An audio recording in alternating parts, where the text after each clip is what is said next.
هرست التورتايه، وهبتدي كده احطه على النص الشوكولاته، لان انا عايزاها كلها تبقى بالجناش زي ما حضراتكم شايفينها كده. معايا بقى فرماسيل ملون، وهبتدي اخد الجوانب كده كلها الونها بالفرماسيل الملون دوت. ده بنجيبه طبعا من محل الحلواني.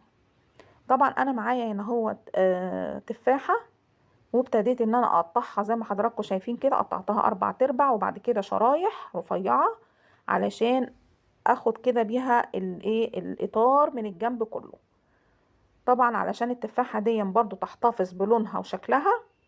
طبعا انت عايزه بقى تزوقيها باي طريقه اللي انت عاوزاه، اي فاكهه عندك. لازم ان انا يكون عندي جيلي تلميع، واحط فيه الفاكهه قبل ما احطها على التورتايه، عشان لو قعدت في التلاجة يوم او 2 ما تبقاش دبلانه. خلاص.